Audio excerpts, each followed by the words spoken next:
Flotilla کے 137 سماجی کارکن استنبول پہنچ گئے۔ مشتاق احمد سمیت پاکستانی بدستور قید میں ہیں۔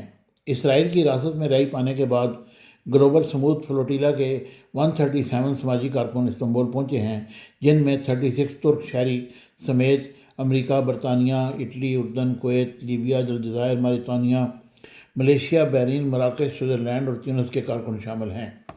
عرب میڈیا کے مطابق سموتھ فلوٹیلا کے 450 سماجی کارکن اب بھی اسرائیلی حراست میں موجود ہیں، جن میں بدستور سابق سینیٹر مشتاق احمد اور دیگر پاکستانی شہری بھی شامل ہیں۔ ادھر اسرائیلی جارحیت کے باوجود امدادی سامان لے کر ایک اور فلوٹیلا غزہ کی طرف روانہ ہو گیا۔ کشتیوں پر بین الاقوامی سماجی کارکن موجود ہیں۔ استنبول پہنچنے پر ترک صحافی ارسن سیلک نے ہولناک انکشافات کیے ہیں اور کہا ہے کہ اسرائیلی فوج کی حراست میں موجود سموتھ فلوٹیلا کے کئی رضاکاروں پر شدید تشدد کیا گیا۔ ارسن نے بتایا کہ حراست کے دوران گریٹا تھمبر کو تشدد کر کے زبردستی اسرائیلی پرچم چومنے پر مجبور کیا گیا۔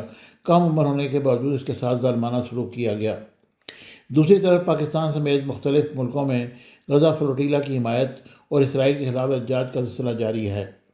واضح رہے کہ یہ قافلہ 31 اگست کو اسپین سے روانہ ہوا تھا۔ اس دوران مختلف ممالک کی کشتیاں قافلے میں شامل ہو گئی تھیں۔ بعد ازاں اسرائیلی بحریہ نے فلسطینی حدود سے تقریباً 70 ناٹیکل میل کی دوری پر قافلے کو نشانہ بنایا۔ یہ اسرائیل کا ایسا ظالمانہ اقدام ہے جس کی ساری دنیا مذمت کر رہی ہے، کیونکہ اسرائیلی ظلم و تشدد کا بازار گرم کیے ہوئے ہیں اور وہ فلسطینیوں کو بلٹ کے علاوہ بھوکا بھی مار رہے ہیں اور ان کا ناکہ بند کیا ہوا ہے۔ یہ ایسا ظلم ہے جس کی شاید دنیا میں کوئی نظیر نہیں ملتی۔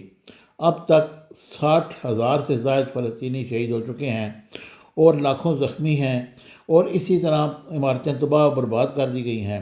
اور غزہ کی پٹی کو اب اگر آپ دیکھیں تو وہاں ایک ہولناک مناظر دیکھنے میں آ رہے ہیں۔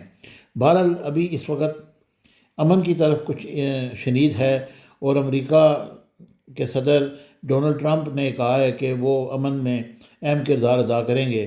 اگر امن قائم ہوتا ہے تو اس پر کہ اتنے زیادہ لوگوں کو شہید کرنے کے بعد اب اگر امن ہوگا بھی تو اس کا کیا فائدہ، لیکن پھر بھی دنیا کو آگے بڑھنا چاہیے۔ مجھے امید ہے کہ میری یہ ویڈیو ولاگ آپ کو پسند آئے گا۔ Thank you very much. Subscribe my channel Business Times News for latest political, national, international news. Don't forget to subscribe Business Times News.